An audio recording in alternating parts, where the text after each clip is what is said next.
Step into Value Zone Hypermart Patancheru. Hi hello welcome to Suman TV. నేను మీ రోషన్. ఈరోజు మన షోకి ఒక స్పెషల్ గెస్ట్ రాబోతున్నారు అనమాట. ఇంతకీ ఆయన ఎవరైనా అనుకుంటున్నారా? మట్టి మనుషుల ముద్దు బిడ్డ, గిరిజన గుండె చప్పుడు, పోలీస్ ఆఫీసర్ కాశీరామ్ బానోత్ గారు. రెండు స్టేట్స్లో కూడా ఒక హైప్ క్రియేట్ చేసుకున్నాడు. నేను కూడా చాలా ఇన్స్పైర్ అయ్యాను. మీలాంటి వ్యక్తులకు కూడా ఇన్స్పైర్ చేస్తున్నానంటే నేను కొద్దిగా గ్రేట్గానే ఫీల్ కావాలి. తాండాలలో ఉండే గిరిజనులు ఇప్పుడు కూడా అంటే ముందుకొస్తే ఏమన్నా అనుకుంటుందేమో, ఈ సమాజం మనల్ని చిన్నచూపు చూస్తుందేమో, తక్కువ చేసి మాట్లాడతారు. ముళ్ళు గుచ్చుకోనికి నొప్పి తెలుస్తుంది. మార్చగలిగారా మీ మండలం జనరేషన్ని ఇప్పుడు ఏమన్నా మీ ద్వారా? ఒకరు ముఖ్యమంత్రి అయితే అందరూ ముఖ్యమంత్రి కావాలని లేదు కదా. తెలంగాణలో నాకు తెలిసి బాగా young and dynamic police officer అంటే మీరేనేమో, హీరోలాగా. ఎప్పుడన్నా థర్డ్ డిగ్రీ అయిందిలే. చెప్పులు కూడా కొనుక్కోలేని పరిస్థితి, అలాంటిది ఈరోజు ఇన్స్పెక్టర్ ఆఫ్ పోలీస్. అంటే మనం ఇంతే అనుకుని ఫీల్ అవుతాం. నాన్న ఒకానొక టైంలో బాగా డ్రింక్ చేసేవాళ్ళు, దానివల్ల చాలా ఇబ్బంది పడ్డారు మీరు కూడా. నన్ను కొట్టడానికి వచ్చినా కూడా నేను ఇంత విచక్షణ కోల్పోతాడు. చాలామంది యూత్ ఇప్పుడు ఏంటంటే ఏదన్నా అనుకుంది జరగకపోతే వాళ్ళ లైఫ్ని స్పాయిల్ చేసుకుని అంధకారంలోకి వెళ్ళిపోతున్నారు. ఓడిపోవడం అంటే ఆగిపోవడం కాదు. జీవిత సత్యాలు బాగా చెప్తారు. ఎక్కడ నేర్చుకున్నారు? కాకికి ఖద్దరికి చాలా దగ్గర అనుబంధం ఉంటుంది. ఒకరి కోసం ఒకరు పని చేసుకోవాల్సి వస్తూ ఉంటుంది. కొన్నిసార్లు ప్రెజర్లు కూడా ఎక్కువ ఉంటాయి కాకికి. రింగ్లో వచ్చిన తర్వాత బాక్సింగ్ చేయాల్సింది తప్ప నువ్వు గోడకు పోయి పక్కన కూర్చుంటే కుదరదు కదా. నీ కోసం జీవిస్తే నీలోనే ఉండిపోతావు, జనం కోసం జీవిస్తే జన హృదయాల్లో నిలిచిపోతావు. చిన్న ఎగ్జాంపుల్ రేవంత్ రెడ్డి గారు ఈరోజు మన రేవంత్ అన్న నిగ్గదీసి అడిగే మునగాడు. జడ్పీటీసీ బీఫామ్ దొరకని అక్కడ నుంచి 119 మందికి బీఫామ్ ఇచ్చి కాడికి వచ్చింది ఫైటర్. మన రేవంత్ అన్న పేద ఇంటికి పండుగ తెస్తాడు. ఫ్యూచర్లో రాజకీయాల్లోకి వచ్చే అవకాశం ఉందా కాశీ గారు?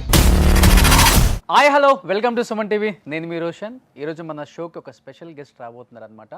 స్పెషల్ గెస్ట్ అన్నాను కాబట్టి ఇంట్రడక్షన్ కూడా చాలా స్పెషల్గా ఉండాలి. కష్టానికి కన్నీటి బొట్టు రాల్చుకుంటూ కూర్చోలేదు, ఓటమికి చాటుగా ఉండలేదు, తెరదీసే చేతుల కోసం ఎదురు చూడలేదు, అడుగడుగునా కాలంతో కసిగా కలబడి నిలబడ్డాడు. వస్తే రాని కష్టాలు నష్టాలు కోపాలు శాపాలు తాపాలు అనుకుంటూ సాహసమే పూబాటుగా ముందుకు సాగాడు. ఖాళీ కడుపుతో కూలీ చేసి కలగన్న గమ్యాన్ని ముద్దాడిన సాహసికుడు. ఇంతకీ ఆయన ఎవరని అనుకుంటున్నారా? ఆయన ఎవరో కాదండి, మట్టి మనుషుల ముద్దు బిడ్డ, గిరిజన గుండె చప్పుడు, నేటి యువతకు role model, police officer Kashiram Banoth garu with me an exclusive interview with Suman TV. Kashiram Banoth garu, inspector of police, ఎలా ఉన్నారు? సూపర్. రియల్ లైఫ్లో పోలీస్ ఆఫీసర్ ఎలా ఉండాలో వెంకటేష్ గారినో ఇంకొక హీరోను సూర్య గారినో ఇలాంటి వాళ్ళని చూసి ఇలానే ఉంటారు కదా పోలీస్ ఆఫీసర్ అనుకుంటాం. రియల్ లైఫ్లో పోలీస్ ఆఫీసర్ ఎలా ఉండాలి అంటే ఇలానే ఉండాలని మీవి చాలా వీడియోస్ చూసి మేము నిజంగా ఇన్స్పైర్ అయ్యాం. చాలా హ్యాపీ అనిపిస్తుంది. మీరు వేసే డ్రెస్సింగ్ ఇవన్నీ పక్కన పెడితే నిజాయితీగా నిలబడటం ఈరోజు చాలామంది యూత్కి ఇన్స్పిరేషన్. మీరు ఏపీ తెలంగాణ రెండు తేడా లేకుండా పోలీస్ ఆఫీసర్ అవ్వాలనుకునే ప్రతి యువకుడు కూడా ఫస్ట్ అన్న వీడియో చూద్దాం, అన్న స్పీచ్లు విందాం, అన్న గురించి ఆర్టికల్స్ చదువుదాం, అన్న ఎలా కష్టపడ్డాడు, అన్న ఎలా పోలీస్ ఆఫీసర్ అయ్యాడు అనేదాన్ని ఎక్కువగా తీసుకుంటున్నారు. ఎలా అనిపిస్తుంది ఇదంతా? Thank you Roshan Bhai.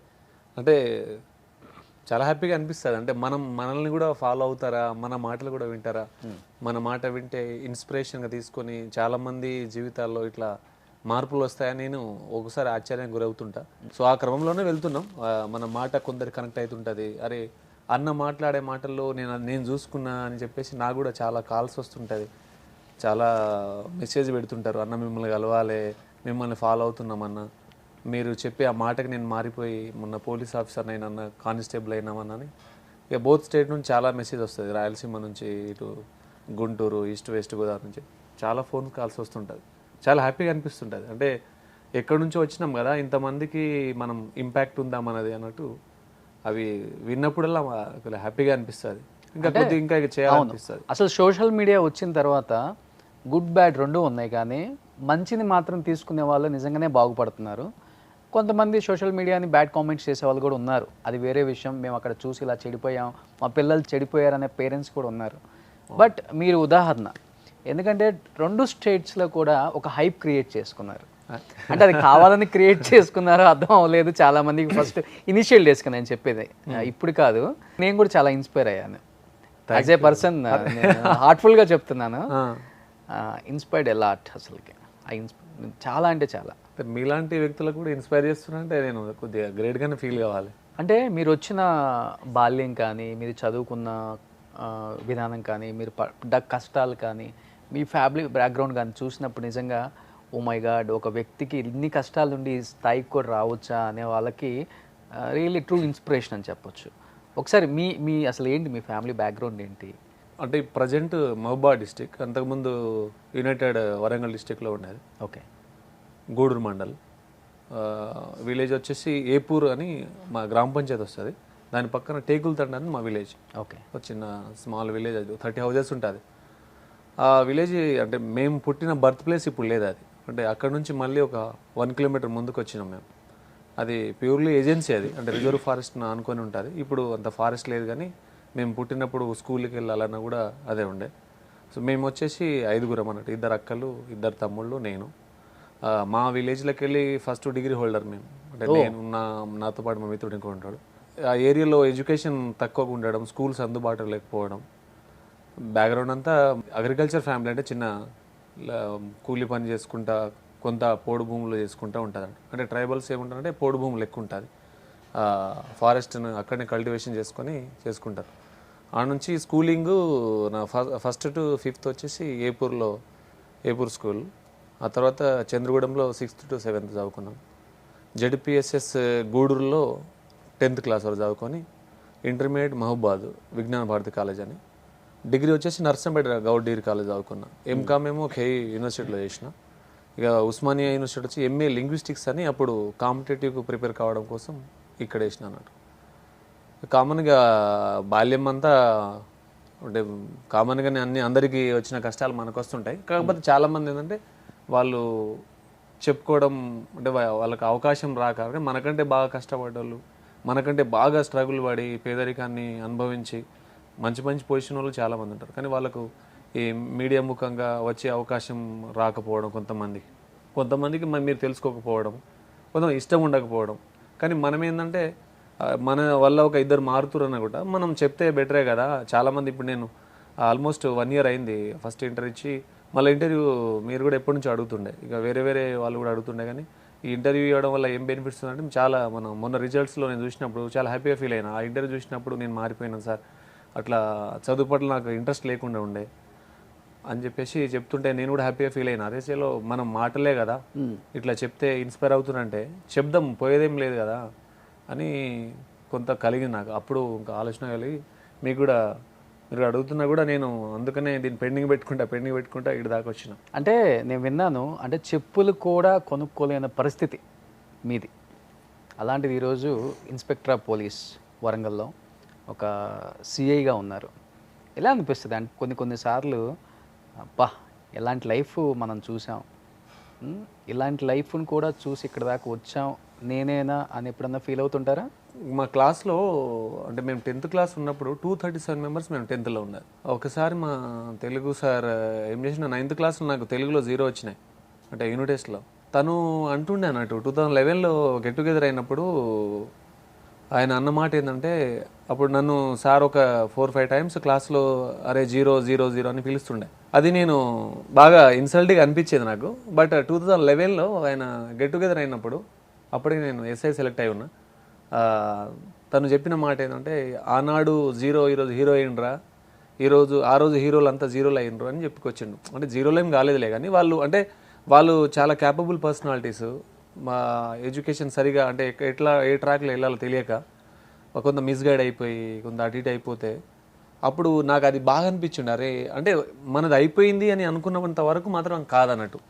So నాకు బాగా అంటే నేను చేంజ్ అవ్వడానికి ఇన్సిడెంట్లు ఏంటంటే, మా అమ్మ పక్క విలేజ్లో అంగన్వాడీ కేంద్రాలు ఉంటారు. సో అంగన్వాడీ కేంద్రంలో నా పేరు లేకుండే, అంటే పక్క విలేజ్ కాబట్టి అడవులకి వెళ్ళిపోవాలి. ఇక మనకు దానికి కొద్దిగా అర్లీగా అయినా పోవాలి, దానికి అంగన్వాడీకి పోవాలి, లేదా లేట్గా అయినా పోవాలి. మా అమ్మ అక్కడికి పోయినప్పుడు అక్కడ టీచర్ ఉంటుంది కదా, అంగన్వాడీ టీచర్. ఆ టీచరు సత్వపిండి ఐడియా ఉంది కదా, అవును, అది ఇచ్చేది అన్నట్టు. అమ్మ తీసుకొచ్చి ఆమె కొంగు కట్టుకొని తీసుకొని ఇంటికి వచ్చేది అన్నట్టు. ఆమె తినకుండా వచ్చేది. అప్పుడు అనిపించేది అన్నట్టు, అంటే ఒక తల్లి అంటే తను తినాలనిపిస్తున్నా కూడా తినకుండా తన బిడ్డ కోసం తీసుకొస్తుంది. అది నాకు అరే అమ్మ ఇంత అంటే ఇది ఒకటని కాదు, చాలా ఆమె పంచే ప్రేమ కావచ్చు, నా బిడ్డ ఇట్లా ఎదగాలని కన కావచ్చు. నన్ను స్కూల్లో పంపినప్పుడు అమ్మ చెప్తున్నాడు, అక్కడ నుంచి వెళ్ళిపోతుంటే నేను మళ్ళీ వెనకాల వచ్చేస్తున్నాడు చెప్తుంది. అప్పుడు నాకు అనిపిస్తుంది అరే మనం ఇలాంటి పరిస్థితి నుంచి వచ్చినాం కదా, మళ్ళీ ఏదో చేయాలి సొసైటీకి అనిపిస్తుంది.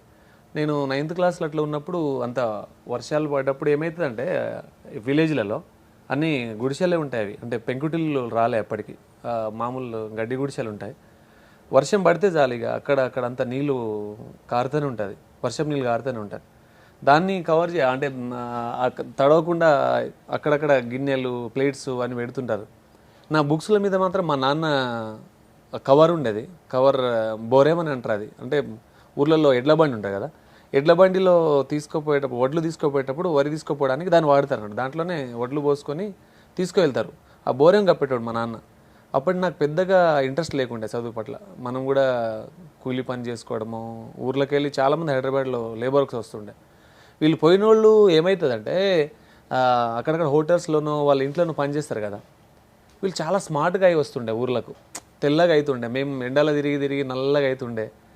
అది ఇట్లా స్మార్ట్ కావాలి మనం వెళ్ళిపోవాలని అనిపించేది నాకు. కానీ మా నాన్న అది చేస్తున్నప్పుడు అంటే ప్రతి నాన్న కూడా ఒక కొడుకుని ఏదో రోజు వీడు హీరో అవుతాడని వాళ్ళు అట్నే అనుకుంటారు కదా. సో మనం వీళ్ళ నమ్మకాన్ని వమ్ము చేయొద్దని చెప్పేసి నాకు బాగా నేను ఫిక్స్ అయింది అక్కడ నుంచి బాగా చదవాలని అనిపిస్తుంది. అంటే బాల్య పని ఇవే ఉంటుంది అంటే చెప్పులు లేకునే పరిస్థితి. అంటే చెప్పులు కొనరు మాకు యాక్చువల్లీ. చెప్పులు అనేది వాళ్ళు వేసుకోవాలని కూడా తాండాలలో ఉండదు. మామూలుగానే వాళ్ళు మామూలుగా నడిచేసిపోతారు. అంటే మనం ఇంతే అనుకుని ఫీల్ అవుతాం మేము అంటే ఆ టైంలో. ఓకే. సో 5th క్లాస్ మన జీవితాలు ఇలా మనకి అంతే, మన జీవితాల్లో ఇదే ఉంటుంది అనుకుని అప్పటి పరిస్థితులు అంటే చెప్పులు కొనేంత పరిస్థితి ఉండదు వాస్తవానికి. ఇప్పుడు డబ్బులు అందరి దగ్గర వచ్చేసి అందుబాటులోకి వచ్చేసి, కానీ అప్పుడు లేకుండే. ఇక మామూలుగానే మనం చూస్తుంటాం కదా, ఆ చెప్పులు కొన్న తర్వాత కూడా వీళ్ళు తెగిపోయిన చెప్పులకు దారం కట్టుకొని పిన్నిసులు పెట్టుకొని అవన్నీ పరిస్థితులు చూసిన వాళ్ళం. అంటే ఊర్లలో అవన్నీ ఎన్ని కష్టాలు ఉంటాయి, ఎన్ని కన్నీళ్ళు ఉంటాయి. నాకు సైకిల్ కూడా మా నాన్న 300కి కొనిపించారు. ఇక్కడ నుంచి ఆ సైకిల్ స్కూల్కి వెళ్ళేంత వరకు 10 సార్లు చైన్ పడుతుంది దానికి. ఆ చైన్కి అంతా ఆయిల్ ఉంటుంది, ఆయిల్ అంతా చేతికి పూసుకుంటా ఆ కర్ర పట్టుకొని దాన్ని పెట్టుకుంటా. మీరు పడ్డారా కష్టాలు? మేము పడ్డా. ఇక కామన్, ఇక అందరు పడ్డారు. మన ఆ టైంలో బాల్యంలో అందరూ పడ్డదే. అంటే మనం చెప్పేది ఏంటంటే చాలామంది కష్టాలు పడ్డారు, పడలేదని కాదు, చాలామంది అనుభవించిందే. సో అలాంటి కమ్యూనిటీకి మనం ఏమైనా చేయాలి, అలాంటి సొసైటీకి మనం ఏమైనా చేయాలనేది. అంటే ఎక్కడి నుంచి పుట్టింది కాశీ గారు? ఎందుకంటే తాండాలలో ఉండే గిరిజనులు ఇప్పుడు కూడా అంటే ముందుకొస్తే ఏమన్నా అనుకుంటుందేమో, ఈ సమాజం మనల్ని చిన్నచూపు చూస్తుందేమో, తక్కువ చేసి మాట్లాడతారు అని ఒక భయంతో కొంత రారు. అసలు రారు, ఇప్పటికి కూడా రావట్లేదు. వాళ్ళ వేషధారణ కావచ్చు, వస్త్రధారణ కావచ్చు, మీరు చెప్పినట్లుగానే చెప్పులు లేకుండా నడవటం కావచ్చు, దొరికిందే తిందాము మనకు వద్దు అన్న ఆశ ఉండదు వాళ్ళకి. ఉన్న దాంట్లో సర్ది పెట్టుకుంటారు ఇప్పుడు గిరిజనులు. తాండాలలో ఉండే వాళ్ళు ముఖ్యంగా వాళ్ళంటే చాలా గౌరవం. ట్రైబల్స్ అంటే కూడా మాకు కూడా ఇప్పటికి కూడా నేను చాలా ఏరియాస్లో చూస్తుంటున్నాను కాబట్టి వాళ్ళ లైఫ్ స్టైల్ నిజంగా ఓ మై గాడ్, అసలు వాళ్ళని చూస్తుంటే ఎంత హ్యాపీగా ఉంటున్నారు వీళ్ళు ఉన్న దాంట్లోనే. అవునవును. మనం అసలు ఇది లేదు అది లేదని కొట్టుకు చేస్తున్నాం. నిస్వార్థ జీవులు అంటే వాళ్ళకు. ఎప్పుడు పుట్టింది మీకు ఈ కసి? ఇలా కాదు, మన జీవితాలు ఎలా ఉండకూడదు, మనం కూడా ఏంటో సమాజానికి ప్రూవ్ చేయాలి, నేను ఇక్కడి నుంచి వచ్చి ఇలా అయ్యాన్రా అని ఎవరినైనా చూసి ఇన్స్పైర్ అయ్యారా? నాకు ఇన్స్పిరేషన్ అంటే అంబేద్కర్ గారు బాగా ఇన్స్పిరేషన్, స్వామి వివేకానందుల వారు బాగా ఇన్స్పిరేషన్గా ఉంటారు. నేను అనుకున్నది ఏంటంటే ఆ ఊర్లోకి వెళ్ళి మళ్ళీ కాశీరాం రావాలంటే, మళ్ళీ అదే ఆలోచనతోటి పుట్టాలంటే, అంటే పుడుతూ ఉండొచ్చు, వస్తూ ఉండొచ్చు, కానీ ఆ ప్యాషన్, ఒక వీళ్ళని ఏదో చేయాలనే కసి, ఆ కసి లేకపోతే ఆయన చేసే ప్రయత్నాలు కూడా వేస్ట్ అయిపోతాయి కదా. సో ఆ ఊర్లలో చూసినప్పుడు ఏంటంటే నా చిన్నతనంలో మా పెద్దమ్మ ఉంటుంది, మా పెద్దమ్మకు పాము గరిచి ఉండే. పాము గరిచినప్పుడు ఇక ఆమెను ఈ నమ్మకాలు ఏంటంటే వాగు దాటిస్తే నీళ్లు తగిలితే చచ్చిపోతుంది అని చెప్పేసి కర్రల్లో పెట్టి ఒక మనం చీరలో కట్టేసి తీసుకుపోయేటోళ్ళు అన్నట్టు. ఆమె పాము కాటు చనిపోయింది. చాలామందికి ఏంటంటే వాళ్ళు నిగ్రహం కోల్పోయి, అంటే వాళ్ళ మీద వాళ్ళకు కండిషన్ అంటే కంట్రోల్ లేక సూసైడ్ కేసులు కూడా ఎక్కువ ఉంటుంది విలేజ్లలో. చిన్న వైద్యానికంటే ఒక 1000-2000 రూపాయలు లేకుండా కూడా బిడ్డను చంపుకునే వాళ్ళు మస్తు మంది ఉంటారు, చాలామంది ఉంటారు. వాళ్ళని చూసినప్పుడు అనిపిస్తుంది మనం ఇంత ఘోరంగా ఉన్నామా, మనం ఇలా పుట్టడము ఇలా అయిందా అని అనిపిస్తుంది ఒకసారి, చాలా అనిపిస్తుంటుంది. మామూలుగా ఇప్పుడు నాట్లేసేటప్పుడు ఒక బిడ్డను చీర కొంగులో కట్టేసి అంటే చీరలో కట్టేసి చెట్టుకు ఊయలా కట్టేసి ఆడిపిస్తూ ఆ తల్లి కూలికి వెళ్తుంది, 200 రూపాయలు కూలికి వెళ్తుంది. అదే తల్లి ఊర్లో వదిలేసి తన బిడ్డలను వదిలేసి చిన్న బిడ్డలను పట్టుకొని అంటే కొద్దిగా పెద్ద ఉన్న ఆడనే స్కూల్లో జాయిన్ చేసేసి ఇక్కడికి వచ్చి ఆ తల్లి సంకను బిడ్డలను కట్టుకొని ఇటుక పిల్ల తల మీద పెట్టుకొని ఆ మెట్లు ఎక్కి అంటే పని అంటే కూలి పని చేస్తుంటే ఈ బిడ్డలో కూడా ఏదో ఒక నాయకుడు ఉంటాడు కదా, ఈ బిడ్డలో కూడా ఒక ఆఫీసర్ ఉంటాడు కదా, వీళ్ళను కదా మనం లేపాల్సింది. కాబట్టి వాళ్ళని లేపే క్రమంలో అంటే వాళ్ళను మోటివేట్ చేసే క్రమంలో ఇది నాకు మామూలుగానే నాకు అనిపిస్తుంటారంటే వీళ్ళని చేంజ్ చేయాలి. మనం అదే స్ట్రగుల్ అయినాం కదా. ఇప్పుడు నేను హన్మకొండలో నేను అప్పుడు మామూలు కూలి పని చేసి ఉండే అన్నట్టు. ఇప్పుడు అక్కడ యూనిఫామ్ వేసుకొని అక్కడనే ఉద్యోగం చేస్తుంటాం. ఎలా ఫీల్ అవుతుంటారు? నేను చాలా హ్యాపీగా ఫీల్ అవుతుంటా. మళ్ళీ వీళ్ళు మనం ఎక్కడైనా ప్రోగ్రామ్స్కి వెళ్ళినప్పుడు క్యాటరింగ్ చేసే అబ్బాయిలు ఉంటారు కదా, బీటెక్ చేసిన పిల్లలు వీళ్ళందరూ క్యాటరింగ్ చేస్తుంటారు. మేము అది చేసినాం. అది ఉస్మాన్ యూనివర్సిటీలో ఉన్నప్పుడు మా బ్యాచ్మెంట్ చాలామంది ఉన్నారు కదా పని చేసిన వాళ్ళు. ఇప్పుడు సీఏలుగా చాలామంది ఉన్నారు. మేము నవ్వుకుంటూ ఉంటాం, అరే ఈ పిల్లలు మనల్ని చూసి సిగ్గుపడుతుర్రా వీళ్ళు అంటే వాళ్ళకి ఏంటంటే కొద్దిగా బాధ అనిపిస్తుంటుంది అన్నట్టు. అరే మమ్మల్ని ఏమైనా అనుకుంటారేమో అనిపిస్తుంది. మేము చెప్తుంటారే తమ్ముడు మీ స్టేజ్లో ఉన్నప్పుడు నేను క్యాటరింగ్ పని చేసిన గర్వంగా చెప్పుకోవచ్చు ఈ పనిని. మనం దొంగతనం చేయట్లే కదా. అంటే మనం మంచి పనే చేస్తున్నాం మన కోసం, మన ఫీజుల కోసమో, మన రూమ్ రెంట్ కోసమో, హాస్టల్ ఫీ కోసమో. అప్పుడు క్యాటరింగ్కి వెళ్తే వాళ్ళు 500 1000 రూపాయలే వస్తాయి. అప్పుడు మా టైంలో 150 రూపీస్ ఎంత ఇస్తుంది, ఇప్పుడు 500 1000 రూపీస్ దాకా వస్తాయి. అంటే ఒక 5 days వెళ్తే వానికి హాస్టల్ ఫీజు వచ్చేస్తుంది. సో దానికి భయపడాల్సిన అవసరం లేదు. ఈ సొసైటీలో ఏంటంటే కొద్దిగా సామాజికంగానే సమాజం విడిపోయింది బాగా. అంటే పేదోడుగాను ఉన్నోడుగాను ఉండిపోయింది కామన్ కంటే. దీని కులం కంటే కూడా ఆర్థిక అసమానతలు ఎక్కువ పెరిగినాయి. ఇప్పుడు ట్రైబల్స్ వాళ్ళ చేతిలో భూములు ఉండవు, కామన్గా భూములు ఉండవు. ఇప్పుడు టౌన్లో ఉన్న వాళ్ళకు 2-3 ఎకరాలు ఉందనుకో, అది కోట్ల రూపాయల వాల్యూ ఉంటుంది. అక్కడ ఏంటంటే పోడు భూములు ఉంటుంది, వాళ్ళకు ఆర్థికంగా శక్తి ఉండదు అన్నట్టు. బయటికి ఏమైనా మెడికల్ సీటు కొట్టిన ఒక బిడ్డకు ఫీజులు లేక చాలా అవస్థలు పడుతుంటారు. వాళ్ళు పేపర్ ప్రకటనలు ఇస్తుంటారు ఈ బిడ్డకు సాయం చేయడానికి. అది బాధ అనిపిస్తుంది. అంటే ఇలాంటి సమాజంలో ఇంకా దీన్ని ఎవరు చాలా ఉంది. ఐఐటీలో సీట్ వస్తుంది, ఫీజులు కట్టలేని పరిస్థితులు ఉంటారు. మెడిసిన్ సీట్ వస్తుంది, ఫీజులు కట్టలేక అవస్థలు పడుతుంటారు. పేపర్లో చూస్తుంటాం కదా, మీరు కూడా చాలా వీడియోలు చూసినా చాలా మంది హెల్ప్ చేస్తున్నారు కదా. అంటే వీళ్ళు ఏదైతే చేతులు చాస్తున్నారో వీళ్ళందరినీ అంటే వాళ్ళు కూడా సమానంగా అనుభవించాలి, సమానంగా ఉండాలని ఒక మాట నేను చెప్పింది చాలామందికి ఇన్స్పైర్ అయ్యి కూడా వచ్చింది నాకు. అది ఏంటంటే ఒక సరూర్నగర్ మీటింగ్లో నేను మాట్లాడితే ఏమన్నా అంటే మేము పోలీస్ స్టేషన్కి వెళ్ళినప్పుడు కానీ ఎక్కడికి వెళ్ళినప్పుడు కానీ లేకుంటే ఒక ఏదైనా మంచి ప్లేస్లలో అంటే కొద్దిగా ఉన్నతాధికారుల ప్లేస్లో పోయినప్పుడు గౌరవం ఇవ్వరు, మాకు నిలబెడతారు అని చెప్తాను. నేనేమంటున్నా అంటే అదే కసి మీకు రావాలి. ఎందుకంటే ఏ సీట్లోనే అయితే కూర్చొని మీకు మర్యాద ఇవ్వలేదో ఆ సీట్లోనే ఈ బిడ్డ కూర్చోవాలి. అప్పుడు నీ బాధ నీకు తెలుస్తుంది కదా, పేదోడి బాధ పేదకి తెలుస్తుంది, ముళ్ళు గుచ్చుకున్నోడికి నొప్పి తెలుస్తుంది. ఆ ముళ్ళు గుచ్చుకున్నోడే ఆ సీట్లో కూర్చుంటే నెక్స్ట్ ఆ పేదోడి బాధను అర్థం చేసుకుంటావు కదా. సో మాకు అన్యాయం అవుతుంది, మాకేం జరగట్లేదని మనం కూర్చొని ఏడవడం కంటే కసితోటి ఆ సీట్లో మీరు కూర్చుంటే ఆ సీట్ల నుంచి నువ్వు న్యాయం చేయగలుగుతావు. నువ్వు ఈరోజు ఇలాగే ఉండిపోతే నెక్స్ట్ ఇంకొకడు ఆ సీట్లో వస్తాడు, ఇంకొకరికి అదే అవుతుంటుంది. సో అట్లా కాదన్నట్టు ఒక అమ్మాయి ఎవరు ఇన్స్పైర్ అయిపోయి అరే నేనెందుకు చావాలి, నేను ఆ సీట్లో కూర్చొని నేను సాధించాలని చెప్పేసి ఆమె క్రాక్ చేసి ఉండే. అంటే ఇప్పుడు మీరు అన్నారు కాబట్టి గిరిజనుడిగా పుట్టడం మన తప్పు కాదు, అంటే పేదవాడిగా పుట్టడం మన తప్పు కాదు. అవును, సరే పుట్టాం అయిపోయింది, దీన్ని ఎలా బయటికి ఓవర్కమ్ చేసుకోవాలన్నదే మీ లక్ష్యం. అవును, ఆ లక్ష్యంలో మీరు సక్సెస్ అయినారు. బట్ నేనేమంటానంటే ఇప్పుడు మీరు అక్కడి నుంచి ఆ కష్టాలు చూశారు కదా, ఇప్పుడు ఈ సమాజంలో ఉన్నారు, ఈ సమాజంలో చాలా మార్పులు తేవాలని యూనిఫామ్ వేసి ఉన్నారు. మా వాళ్ళని పైకి తీసుకురావాలనో లేకపోతే ట్రైబల్స్కి కూడా నేను ఎంకరేజ్ చేసి ఇన్స్పైర్ చేసి వాళ్ళని కూడా మంచి ప్రయోజకులను చేయాలి, లేకపోతే సమాజంలో ఉన్న గౌరవం లేని ట్రైబల్స్కి కానీ గిరిజనులకు కానీ ఇలాంటి వాళ్ళకి నేను హెల్ప్ చేయాలి, వాళ్ళకి నిలబడాలి అని అనుకుంటారు కదా. బట్ ఇక్కడ సమాజం పూర్తి వ్యతిరేకంగా ఉంటుంది. మనం చెప్పే మాట ఏం వినదు. ఇక్కడ చాలా లూప్ హోల్స్ ఉంటాయి, వ్యవస్థలో లూప్ హోల్స్ ఇంకా ఎక్కువ. అవును, మనల్ని కూడా పోలే చేసిన వాళ్ళు ఏం చేసిన ఇలాంటి వాళ్ళు చాలా మంది వచ్చిపోయారులే. ఇలాంటి ఎదురు దెబ్బలు ఎలా తగిలాయి సార్ మీకు? చాలా బ్రహ్మాండంగా తగులుతాయి మనకు. ఇప్పుడు నేను విలేజ్లో పోయినప్పుడు నైట్ మీటింగ్లకు అటెండ్ అవుతున్నప్పుడు అవేర్నెస్ ప్రోగ్రామ్ని యూత్ వాళ్ళు పెడతారు. సార్ మా ఊర్లో కొద్దిగా చదవట్లేదు సార్, కొంత మందు తాగుతున్నారు పిల్లలు, అంత దారి తప్పిపోతున్నారు, ఇవన్నీ చెప్పినప్పుడు ఆ విలేజ్కి వెళ్తాం. మనం వెళ్ళినప్పుడు ఎవరో ఒకరు ఎదురైతేనే ఉంటారు, తాగిన వాళ్ళు ఎదురవుతారు. కానీ ఇంకా మన గురించి కొంత తెలుసు కాబట్టి వాళ్ళు అరే సార్ పర్ఫెక్ట్గానే చేస్తున్నాడు, అన్న పర్ఫెక్ట్గానే చేస్తున్నాడు. అఫీషియల్స్ దగ్గర నుంచి ఎలా ఉంటుంది, ఇంకా హయ్యర్ అఫీషియల్స్ దగ్గర నుంచి అప్రిషియేషన్ ఉంటుంది, అప్రిషియేషన్ ఉంటుంది, రెండు ఉంటాయి, జలస్ ఉంటుంది, రెండు ఉంటుంది.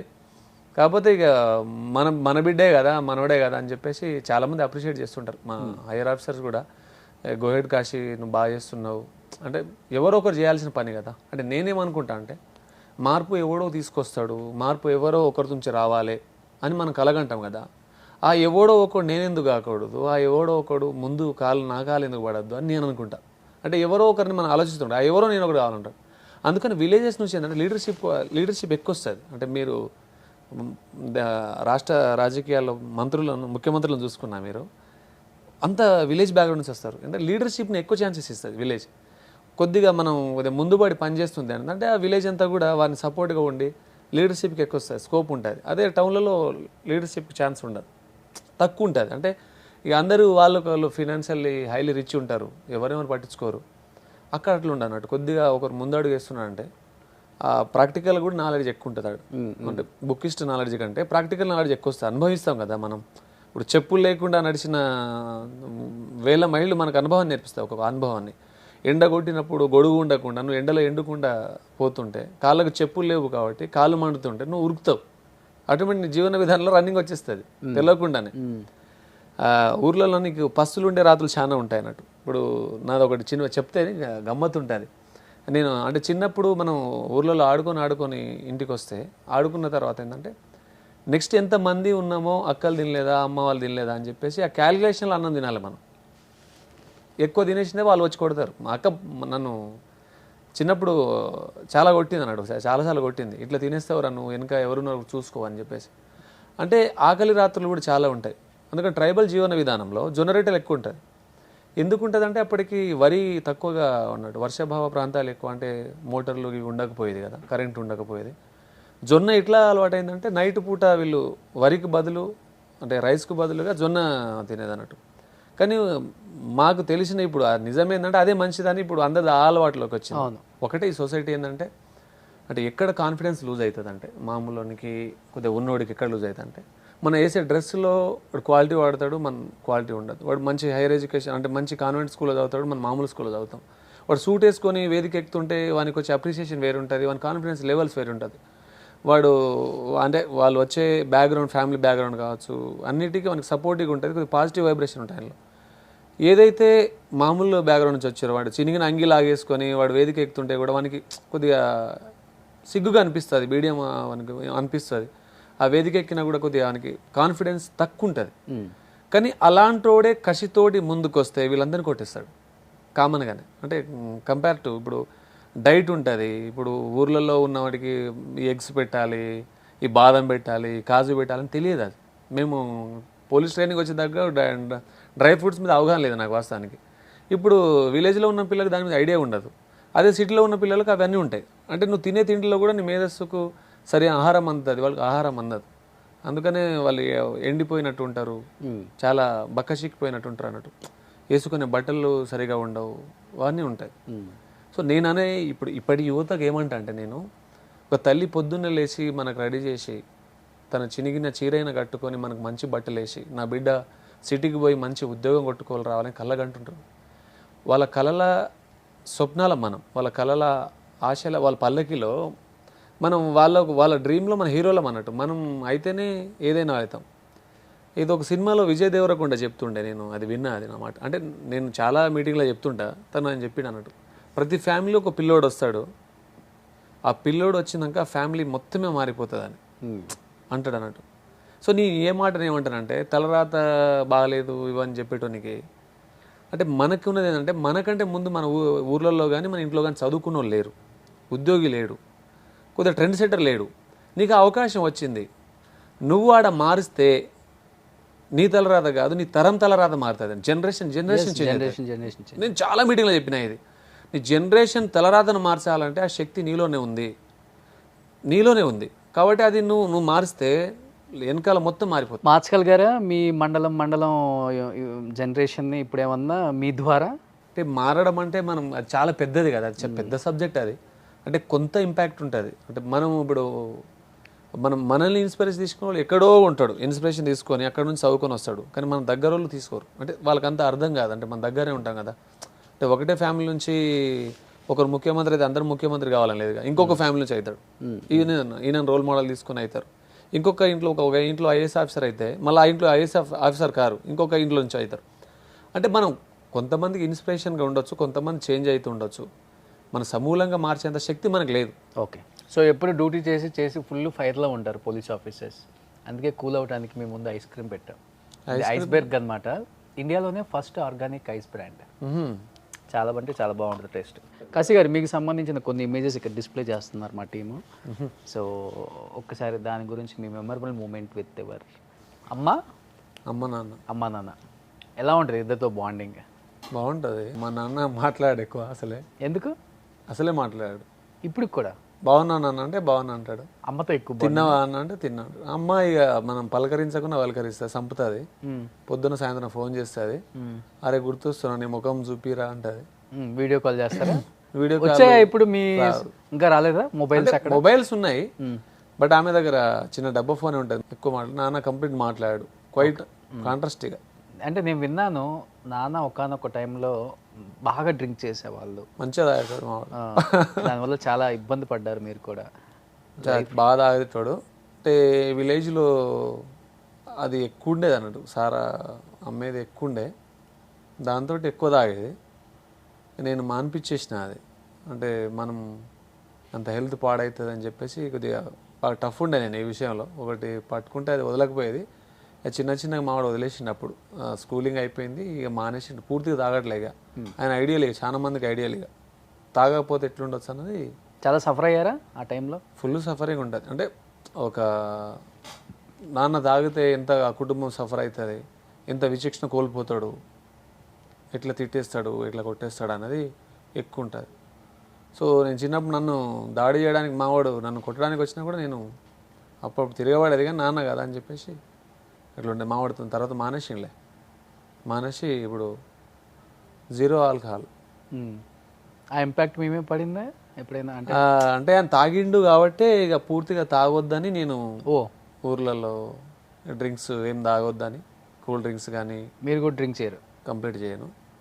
మనం ఐడియాలో ఉండాలి. ఊర్లలో ఏంటంటే తాగే ఎక్కువ మంది జీవితాలు నాశనమైనాయి. ఇది తాగకుండా కొద్దిగా సన్మార్గంలో నడిస్తే సెట్ అవుతుందని చెప్పేసి నేను ఫస్ట్ నుంచే తాగట్లేదు. అప్పటి నుంచి ఇక లేదు. నాన్న చూసి ఇంకా వద్దనిపించింది లైఫ్? నాన్న చూసింది ఎప్పుడు, అవును, నాన్న చూసి అసలు కామన్గా వద్దనుకుంటా. ఊర్లో కూడా చాలామంది కూడా చాలా ఎంగేజ్లోనే 45-50లోనే చనిపోతుంటారు, ఈ పక్క ఊర్లలో కానీ ఆ ఊర్లలో కానీ. ఇది మంచిది కాదన్నది మనకు తెలుసు, అది దాని మీద విచక్షణ ఉన్నది నాకు. ఓకే, ఇది కరెక్ట్ కాదని. నాతో పాటు మా బ్యాచ్మెంట్లు కూడా చాలా మంది మానేసారు నన్ను చూసే. చాలామంది ఇక మనల్ని ఇబ్బంది పెట్టరు వాళ్ళు. నన్ను ట్రై చేస్తారు, వాళ్ళు తాగడానికి ట్రై చేపిస్తారు, కానీ వద్దులే ఇక మనం మానేస్తాం కావచ్చు వానికి ట్రై చేసి అని చెప్పేసి. తెలంగాణలో నాకు తెలిసి బాగా young and dynamic police officer అంటే మీరేనేమో. యంగ్ ఉంటారు ఇంకా, ఒక హీరో లాగా. హీరో లెక్క ఉంటారా? అవునా? అవును. అంటే నేను అటు ఊర్లో కాకుండా ఇటు పుట్టి ఉంటే హీరోనా ఇప్పుడు? చెప్పలేదా? ఎవరు చెప్పరా? అంటే చాలా మందిని చూస్తాం పోలీసులు ఇప్పుడు అంతా బొజ్జలు పెంచేసి. అట్లే ఉండదు అంటే ఫిట్నెస్ మీద కొద్ది దృష్టి పెట్టిన వాళ్ళు బాగుంటారు, చాలా మంది మంచిగానే ఉంటారు. అంటే వాళ్ళకి ఆ డైట్ మెయింటెనెన్స్, టైమింగ్స్ అవి లేక. ఎక్కువ అమ్మ ఫీచర్స్ వచ్చాయి మీకు?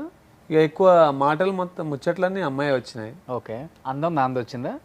ఇక నాన్న అవును, హైట్ కానీ ఫీచర్స్ కానీ అవి వచ్చి ఉంటుంది. నెక్స్ట్ పిక్చర్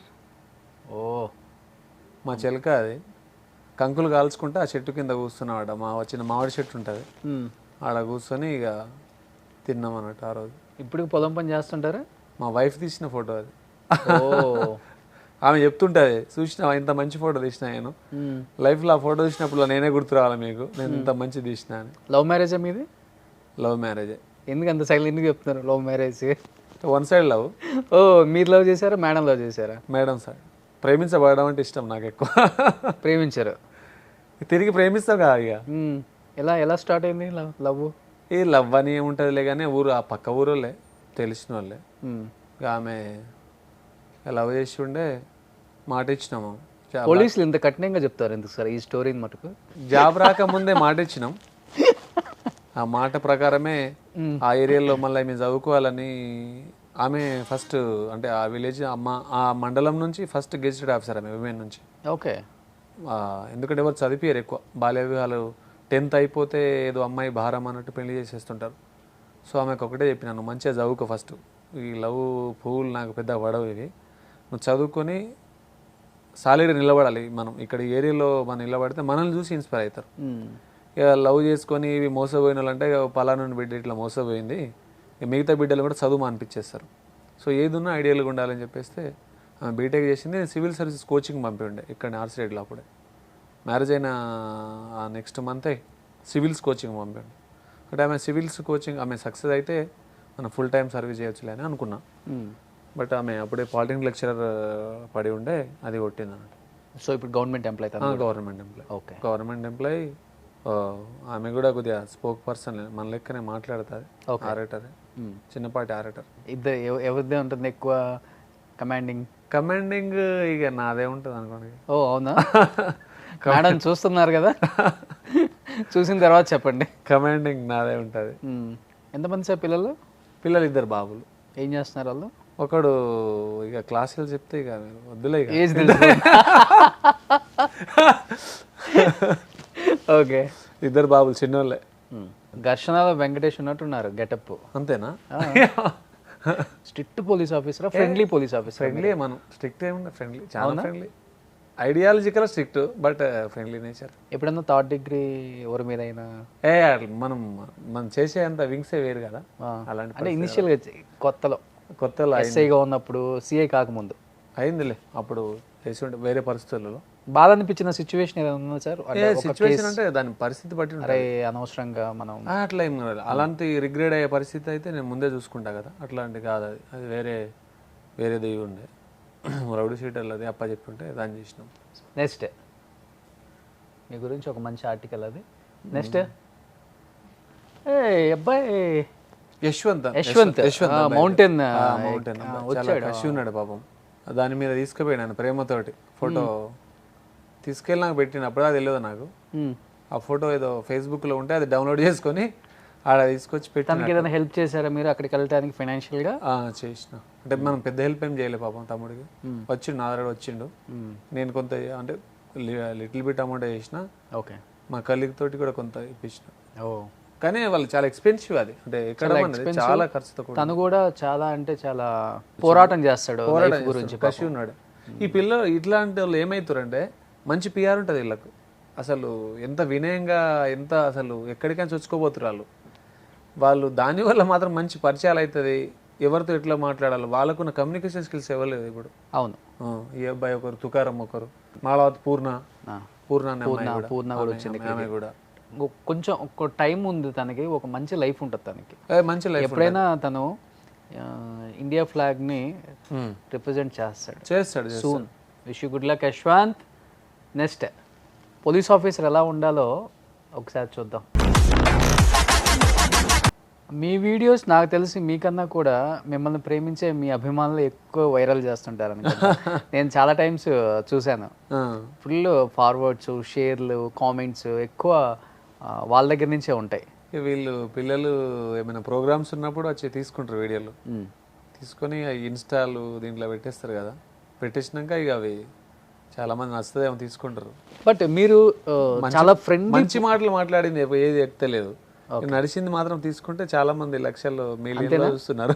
నేను అదే షాక్ అవుతా. అది ఇంత మంచి మాటలు చెప్తాం కదా మీటింగ్లలో, అది ఎవరు వీడియో తీసి అది ఎవరు పెట్టరు అని ఎవరు చూడరు. ఇవి పెట్టండి రా అంటే లేదన్న ఇవి పెడితేనే వీళ్ళకు ఇన్స్పిరేషన్ ఉంటుందని చూస్తుంటారు. చాలా మంది నాకు దిల్సు నగర్ లో ఐరియాలో పోయినప్పుడు వాళ్ళు అవే చెప్తారు అన్నట్టు. పోలీస్ అకాడమీ ట్రైనింగ్ అంతా ఇక్కడ కోచింగ్ సెంటర్లు ఉన్నాయి కదా, అక్కడ పోయినప్పుడు ఇవే చెప్తుంటారు వాళ్ళు. అవి అట్లా మాకు బాగా ఇష్టం సార్ అవి అని. చాలా మంది రూమ్లలో మన ఫోటో పెట్టుకొని చదువుతుంటే బోని పర్లేదు అనిపిస్తుంది.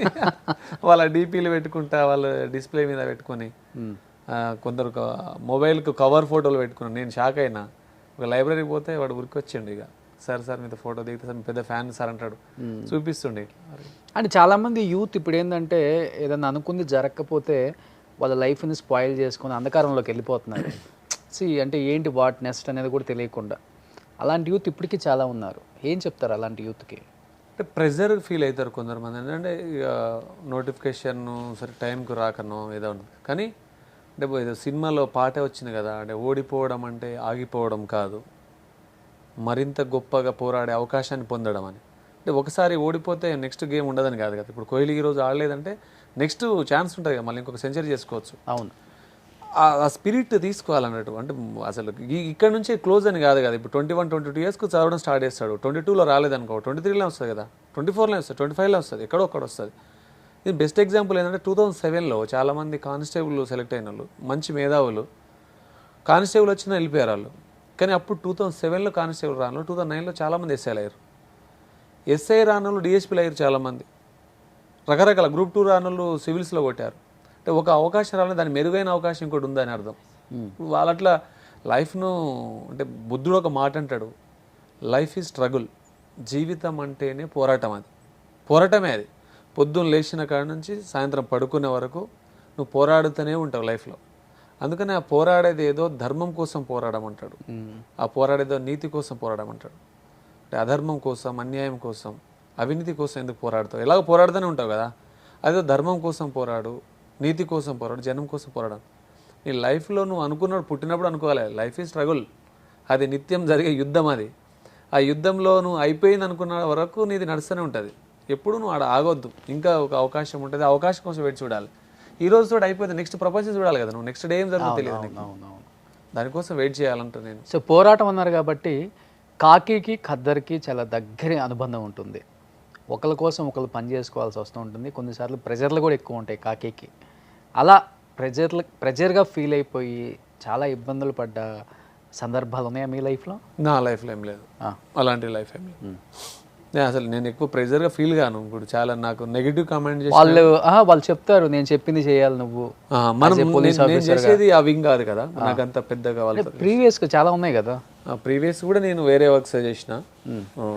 అలా అంటే మా మిత్రులు ఫీల్ అవుతుంటారు కానీ నేను చెప్తుంటారు కామన్ రా ఇవి, దీన్ని మనం ఫేస్ చేయాలి అంతే. నువ్వు వచ్చినావు అంటే నువ్వు రింగ్లో వచ్చిన తర్వాత నువ్వు బాక్సింగ్ చేయాల్సింది తప్ప నువ్వు గోడకు పోయి పక్కన కూర్చుంటే కుదరదు కదా. వాడు కొడుతా అంటే నువ్వు ఎంత రిసీవ్ చేసుకుంటే అంత పంచి నీళ్ళ ఉంటుంది కదా, అంత బలం అయితే నువ్వు ఆ రింగ్లోకి వచ్చినావు. సో తీసుకోవాల్సిందే, చేయాల్సిందే, యుద్ధంలో గెలవాల్సిందే. ఏదున్నా కూడా నువ్వు ఏ ఫీల్డ్లో ఉన్నా కూడా ఒకటి ఇదని కాదు. ఇప్పుడు చదివినోడు ఇటు కష్టపడి ఇటు వచ్చిండు, చదివినోడు కూడా రోజు స్ట్రగుల్ చేస్తుంటారు కదా. రోజు నాగలి బట్టి దుంతేనే మన పంట బయటకు వస్తుంది, కూలి పని చేస్తేనే రోజు గడుస్తుంది. ఒకసారి అనిపిస్తుంది మేస్త్రి పని చేసేటోడు, ఆ కూలి పని చేసేటోడు ఆ రోజు పని చేస్తేనే ఆ పని. ఆ కుటుంబంలో ఆ పెద్దకు వారం రోజులు జ్వరం వస్తే ఆ జ్వరం వచ్చినందుకు ఇంక తర్వాత ఏమి ఉండదు ఆయనకు. జ్వరం వచ్చిందనుకో ఆ కుటుంబం అంతా వారం తర్వాత డబ్బులు ఉండవు వాళ్ళ దగ్గర. అవును, అలాంటి కుటుంబాలు చాలా ఉన్నాయి. అనార్గనైజ్డ్ సెక్టర్లలో చాలామంది లేబర్ మనం చూస్తుంటాం. అంటే మీటింగ్లకు వెళ్తుంటారు చాలామంది జలాన్లు ఉంటే అసలు వాళ్ళు అంటే ప్రొటెక్షన్ ఉండవు, వెహికల్లో ఊరికే పోతుంటారు. నేను వాళ్ళ కోసం చెప్తుంటా, నేను ఊర్లలో కూడా అదే మాట. అంటే మన బిడ్డ కూడా లీడర్ కావాలని కలగనురా నాయన. ఎవరి కోసమో చప్పట్లు కొడతారు, ఎవరినో టీవీలో చూసి మురిసిపోతారు, ఎవరి కొడుకో ఆఫీసర్ అయిపోతే చప్పట్లు కొడతారు. అది కాదు, నీ బిడ్డ ఆఫీసర్ కావాలి, నీ బిడ్డ లీడర్ కావాలి, నీ బిడ్డ ఒక నాయకుడు కావాలి. అలాంటి కోరికలు కనాలి మనం. అలాంటి సమాజం కోసం మనం ఎదురు చూడాలి, దానికోసం చేయాలి. సొసైటీలో బానిసలను ఎవరు చేయరు, మనం బానిసలు అనుకున్నంత వరకు నిన్ను బానిస ఎవరు చేయడు. నేనేమంటా అంటే పుట్టడం పేదరికంలో పుట్టినా కూడా ధైర్యంగా ఉండాలి. ఇక నేను ఒక రాజునని ఫీల్ కావాలి. నువ్వు ఆ ఫీలింగ్లోకి రాలేదనుకో నిన్ను బానిసం చేసి పడేస్తుంది సొసైటీ డెఫినెట్గా. అందుకని నేను చెప్తా, యవ్వనంలో నీ లక్ష్యం కోసం నువ్వు పని చేయకపోతే అది అయినాక నీ యవ్వనం అయిపోయినా ఇంకోరి లక్ష్యం కోసం పని చేస్తుంటాను. నీ గమ్యాన్ని నువ్వు పెట్టుకున్న లక్ష్యాన్ని నువ్వు రీచ్ కాలేదనుకో, నువ్వు పెట్టుకోలేదనుకో, ఇంకోని కోసం వేరే కంపెనీ పెడతావు, నువ్వు దాంట్లో జాబ్ చేస్తావు, ఆ జాబ్లో నువ్వు పని చేస్తుంటావు. అంటే ఎవడి గమ్యం అది, వాడు ఒక 100 కంపెనీలు పెట్టుకుంటాడు, వాని లక్ష్యం కోసం పని చేస్తుంటావు. సో నీ లక్ష్యం కోసం నువ్వు పని చేయి. ఎవరి జేబులో పైసలు చూసి నువ్వు మురిసిపోవద్దు. 100 కోట్లు ఉన్నాయి కదా వాడు నా దోస్తు అని చెప్పేసి మురిసిపోయినంత కాలం నీ జేబులో రూపాయి రాదు. సో నువ్వు అలా ఎదగాలి, నువ్వు 100 కోట్ల ఆస్తిపరుడు కావాలని నువ్వు కసితో నువ్వు పోరాడితేనే నీ జేబులో పైసలు వస్తాయి. నీ జేబులో పైసలు చూసి నువ్వు మురిసిపోయే రోజులు రావాలి, నిన్ను నాయకుడు చూసుకునే రోజులు రావాలి. ఎందుకంటే నేను ఆర్థికంగా వెనుకబడ్డ వాళ్ళకి ఏం చెప్తా అంటే ఇది మనం కావాలి, మన బిడ్డను ఆడ చూడాలి అని చెప్పేసి అనుకుంటా. జీవిత సత్యాలు బాగా చెప్తారు. ఎక్కడ నేర్చుకున్నారు? అంటే ఇంకా కష్టాల నుంచి పుట్టిని అంటారా లేకపోతే కష్టాలని కాదు కానీ ఒక చిన్న కష అయితే ఉంటుంది. అంటే ఏదో రోజు మన రోజు రాకపోతుందా. కొటేషన్స్ కూడా బాగా చెప్తారు అనుకుంటా, త్రివిక్రమ్ శ్రీనివాస్ లాగా. నిజం చెప్పండి, నేను విన్నాను. ఒకటి ఏదైనా చెప్పొచ్చు కదా, కొటేషన్ ఇన్స్పైర్ అవుతారు పిల్లలు. కొటేషన్ ఒక కొటేషన్ ఏదైనా. నీ కోసం జీవిస్తే నీలోనే ఉండిపోతావు, జనం కోసం జీవిస్తే జన హృదయాల్లో నిలిచిపోతావు. మన కోసం మనం జీవించదు, కొంత సమాజం కోసం జీవిస్తే వాళ్ళ హృదయం పైన ఉండిపోతాం, వాళ్ళ హృదయ పలకాల పైన రాసి పెడతారు మనది. సో ఎంతో కొంత వాళ్ళు చేస్తే మనం మేలు చేసిన వాళ్ళం అవుతాం. ఇది చాలామంది అది సినారీ డైలాగ్ బాగా చాలామందికి ఎక్కింది. అది ఓకే, ఒక అబ్బాయి కూడా ఎస్ఐ కొట్టి అదే అండి ఏం చెప్పారు అంటే సినారీ ఏమంటాడంటే, ఎవడికి కావాలో ఈ ఓడిపోయిన వాడి సంజాయిసి, వాళ్ళకు కొట్టుకుపోయిన వాడికి ఈ లోకం జలసమాధి కడుతుంది, ఒడ్డుకు చేరిన వాడికి ఈ లోకం వంగి సలాం కొడుతుందని. అంటే ఈ సమాజం నిన్ను గెలిస్తేనే సపోర్ట్లు కొడతారు, నువ్వు ఓడిపోయినావు అనుకో నిన్ను ఎవడు పట్టించుకోడు. అవును, నువ్వు గెలిస్తేనే మైకులు పట్టుకొని చుట్టూ ఉరుకుతారు, మీడియా ఉరుకుతుంది, అందరు ఉరుకుతారు. చిన్న ఎగ్జాంపుల్ రేవంత్ రెడ్డి గారు ఈరోజు. అవును, సీఎం గారు అయినారు కదా, అందరూ ఇక ఎట్లా లైన్ కడుతున్నారు. ఆయన పడ్డ కష్టం బహుశా ఈ 5 సంవత్సరాల్లో ఫైటర్ ఊర్లోకి వెళ్ళి వచ్చినాడు. రాజకీయ నేపథ్యం కూడా లేదు పెద్దగా, అంటే పెద్ద ఫినాన్షియల్ కూడా పెద్ద బ్యాక్గ్రౌండ్ ఏం కాదు. అంటే ఒకనొక టైంలో ఆయనకి ఒక జెడ్పీటీసీ ఇవ్వటానికి కూడా ఏ పార్టీ ముందుకు రాలేదు. స్వతంత్ర అభ్యర్థిగానే జెడ్పీటీసీ వేశారు. ఎమ్మెల్సీ కూడా స్వతంత్ర అభ్యర్థిగానే పోటీ చేసి గెలిచిండ్రు. తర్వాత టీడీపీ వచ్చి ఎమ్మెల్యే సీట్ ఇచ్చింది అని చెప్పేసి విన్నాం మనం. అవును, బట్ ఆయన ఫైట్ చూస్తే చూడండి, అంటే బీఫామ్ దొరకని జడ్పీటీసీ బీఫామ్ దొరకని అక్కడ నుంచి 119 మందికి బీఫామ్ ఇచ్చి కాడికి వచ్చారు. రాజకీయాలు కాంప్రమైజ్ ఉండదు, అంటే ఆ ఫీల్డ్ అయినా ఏ ఫీల్డ్ అయినా కూడా కాంప్రమైజ్ ఉండదు. కాంప్రమైజ్ లేకుండా కొట్లాడితే ఏదైనా సాధించవచ్చు అనేది బెస్ట్ ఎగ్జాంపుల్ ఆయన. Real fighter. కేసీఆర్ గారు కూడా అంటే ఆయన కూడా అంతే 1983లో ఓడిపోయినట్టుంది. ఓడిపోయినాక ఇక ఆయన నుంచి 85 నుంచి ఆయన కూడా తిరిగి చూడలే. ఆయన కూడా ఇట్లా వచ్చేస్తున్నాడు, అంటే విలేజ్ నుంచి వచ్చిన వాళ్ళే ఇద్దరు కూడా, చాలా మారుమూల ఊర్లోకి వచ్చిన వాళ్ళే. ఇద్దరికి కూడా రాజకీయ నేపథ్యం లేదు పెద్ద. ఫ్యూచర్లో రాజకీయాల్లోకి వచ్చే అవకాశం ఉందా కాశీ గారు? మీరు అన్నారు అంటే సమాజం కోసం ఇంతగా ఆలోచిస్తున్నారు, ప్రజల గురించి, యూత్ గురించి ఇంతగా ఇన్స్పైర్ అయ్యే మాటలు చెప్తున్నారు కాబట్టి ఇన్ ఫ్యూచర్ మేబీ మేము చూసే అవకాశం ఉందా? ఎమ్మెల్యేగా కానీ ఎంపీగా కానీ? కాలం నిర్ణయిస్తారు కానీ మీకు చాలా ఈజీ అక్కడ మీ ఏరియాలలో. ఈజీ అని అన్నింటిలో టఫ్ అయి ఉంటుంది, రిజర్వ్డ్ సీట్స్ ఉంటాయి కాబట్టి అన్ని టఫ్ అయి ఉంటుంది. అట్లనే ఈజీ అని ఉండదు, దేని కాంపిటీషన్ దానికే ఉంటుంది. సో మనం ఉద్యోగం చేస్తున్నాం కదా, దాంట్లో అంత ఈజీ యాక్సెసెస్ ఉండదు. ఓకే, అంటే లైట్లో ఆ లైట్లో ఉన్న వాళ్ళకు కొద్దిగా ఈజీ ఫోకస్ ఉంటుంది. ఇప్పుడు సర్కస్లో డ్యాన్స్ చేసినప్పుడు పై నడిస్తేనే కదా తెలిసేది చాలా మందికి. సో మన సర్కస్లో లేవుగా ఇప్పుడు, ఆ సర్కస్లో ఆ సర్కిల్లో ఉన్నప్పుడు కొద్దిగా లైట్ మీద పడుతుంటుంది. సో ఏ పార్టీ వైపు చూసే అవకాశం ఉందంటారు ఇన్ ఫ్యూచర్ వస్తే? చూడాలి ఇక, అది ఇంకా డిసైడ్ కాలేదు. మీకైతే ఇంట్రెస్ట్ ఉంది? ఇంట్రెస్టెడ్ అంటే ఎక్కువ మందికి హ్యూజ్ మెంబర్ అంటే హ్యూజ్ పీపుల్కి మనం హెల్ప్ చేయాలనుకుంటే ultimate power is the politics. ఇష్టమా మీకు సేవ చేయటం, బాగా హెల్ప్ చేయటం? ఇక అంటే మనం వచ్చిన బ్యాక్గ్రౌండ్ అదే కదా, మూలాలు మర్చిపోవద్దు అనేది మన ఒకటి. అంటే మనం కూడా ఉత్త మాటలు చెప్పేసి ఆగం చేయకుండా ప్రాక్టికల్గా మనకు తెలుసు కదా కొంతవరకు, మనం ఇది చేస్తే ఇది అవుతుంది, ఇది చేస్తే ఇది. అంటే ఒక్కొక్క పాలసీస్ చాలామందికి లక్షల మందికి అన్నం పెడుతుంటాయి కదా, ఒక చిన్న స్కీమ్ వేల మందిలో వెళ్తే ఇప్పుడు ఏముందిలే సార్, రాజకీయాల్లో కూడా ఎవరు కింగ్ అవుతారో ఎవరు కింద పడతారో తెలియదు. ఎవరు చిన్న ఎగ్జాంపుల్ రేవంత్ గారు అన్నట్టే సీతక్క గారిని కూడా చూసాం మనం. అవును, ఎక్కడి నుంచి వచ్చారు, ఆమె లైఫ్ స్టైల్ ఏంటి, ఈరోజు ఆమె ఏంటి. అవును, ఇవాళ మినిస్టర్గా వచ్చేసింది ఆమె. అంటే అంత కష్టాలు ఉంటాయి, అంత ఈజీగా ఏముండదు. అంటే మనం సక్సెస్ అయినాకనే చూస్తాం కానీ దాని వెనకాల వాళ్ళు పడ్డ కష్టాలు కనిపించవు కదా. అది అంటే వర్ణనాతీతం ఉంటాయి అవి. అవి మనం ఎక్స్పెక్ట్ చేయని అసలు మనకు ఊహ కూడా అందవు, అన్ని కష్టాలు ఉంటాయి. ఎందుకంటే మీ జిల్లా నుంచే వచ్చారు కాబట్టి ఆమె కూడా. సీతక్క మా పక్క కాన్స్టిట్యూన్సీ, పక్క కాన్స్టిట్యూన్సీ కదా, అందుకే పక్క కాన్స్టిట్యూన్సీ వస్తుంది. మా మండలం అనుకొని వాళ్ళ మండలం ఉంటుంది, కొత్తగూడ మండలం ఉంటుంది. నిజంగా చాలా హ్యాపీ అనిపిస్తుంది మిమ్మల్ని ఈ పొజిషన్లో ఇలా చూడటం. మాకే ఇలా అనిపిస్తుంది అంటే మిమ్మల్ని ఇష్టపడే మీ అభిమానులు, మీ చుట్టాలు, అభిమానులు వాళ్ళందరూ ఎలా ఫీల్ అవుతారు? ఇంకా అభిమానులు అందరు దోస్తులే, నాకు అందరు దోస్తులేనా? దోస్తులే, కాకపోతే వాళ్ళు చిన్న ఏజ్ వాళ్ళు కావచ్చు, తమ్ముళ్ళు, ఇక వచ్చే జనరేషన్లో. సినిమాలు చూస్తుంటారా? చూస్తుంటా, సినిమాలు చూస్తుంటా. బాగా చూస్తుంటారా? బాగా అంటే చూస్తుంటా. ఇష్టమైన హీరో ఎవరు? ఇష్టమైన హీరో ఏం లేదు, సినిమా మాత్రం కేజీఎఫ్ బాగా మనకు మైండ్కి ఎక్కింది. కన్నడ మూవీ అంత ఆ స్థాయిలో తీయడం అన్నది. సినిమాలు చూస్తుంటా, పాటలు వింటుంటా. ఎవరు సినిమాల్లో కడగలేదు మిమ్మల్ని? అడిగారు కానీ ఇక ఈ రోల్స్ ఇవి చేయనని చెప్పి చెప్పిన చాలా అడిగారు. చేస్తే డైరెక్ట్ హీరోనే. ఇక మనం అంటే మనం ఎట్లున్నా అదే ఉండాలని, కళలో కూడా అదే హీరో అంటే అలాగే బతకాలి, అలానే బతకాలి, అలాగే ఫిక్స్ అయి ఉండాలి. ఎందుకంటే మనం ఎక్కడ కూడా నెవర్ గివ్ అప్. అలా అనుకున్నారు కాబట్టి ఇలా ఉన్నారు ఇప్పుడు. నేను ఏమంటా అంటే గట్టు మీద చిన్న గోషి పెట్టుకొని కూర్చున్నాడు కూడా వాడు రాజు లెక్కన కూర్చోవాలి. వాటిలో ఉంటేనే వాడిని ఆ పాజిటివ్నెస్ వస్తుంది. నేను తక్కువని నా వల్ల ఏమవుతుందని అనుకున్నంతసేపు అనుకున్నాం అనుకో, అక్కడ నుంచి అయిపోతుంది. ఓకే చాలు, ఇది మనం చేయగలుగుతాం, ఇది మన వల్ల ఏ పనే, ఇది మనం ఎందుకు చేయలేము, ఇవి ఎంతోమంది చేసినాయి కదా, ఇవి అందరికి సాధ్యమైనవి, మనకెందుకు సాధ్యం కాదు? మనం ఫస్ట్ టైం కాదు కదా, అవును, చాలామంది చేసిందే కదా ఇవి.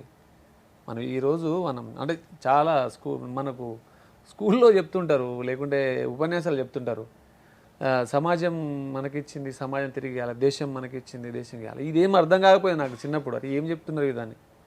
ఇప్పుడు ఇది మన ప్రమేయం లేకుండా వచ్చింది. ఇది అంటే ఇది మనం దీంట్లో తయారు చేసిన మనం లేదు, మాట్లాడే భాష మనది కాదు, అంటే ఒకరి నుంచి వచ్చిందే. కట్టుకున్న వేషధారణ, మనం మాట్లాడే పద్ధతి, ఇవన్నీ కూడా ఒకరి నుంచి నేర్చుకున్నది. ఇవన్నీ ప్రతిదీ మనం కాపీ కొట్టిందో నేర్చుకోవడమో జరిగిందే. సో ఇంత ఇచ్చిన సొసైటీకి మనం తిరిగి ఏదో ఇవ్వాలి. ఇప్పుడు మైక్లో మాట్లాడుతున్నావు, టీవీలో చూస్తున్నావు, ఇవన్నీ అవుతున్నాయి కదా. ఇవన్నీ కూడా మనకు ఈ సమాజం ఇచ్చింది, ఫోన్ సమాజం ఇచ్చింది. ఇవన్నీ ఇది పైసలు పెట్టి కొని ఉండొచ్చు, అది వేరు. కానీ మన దగ్గర ఉన్న ఏది కూడా మనవి కావి. అంటే చాలామంది శాస్త్రవేత్తలు ఈ సమాజం కష్టపడి మనకి ఇచ్చింది. సో ఇంత ఇచ్చిన సొసైటీకి ఏదో ఒకటి తిరిగి ఇవ్వాలి. మనం ఈ తిరిగి ఇవ్వాలనే క్రమంలోనే మన జీవితం నడుస్తుంటుంది, ఇక ఆ సర్కిల్లో నడుస్తుంటుంది. సో నిత్యం కష్టపడుతూ ఏదో ఒకటి చేయాలంతే.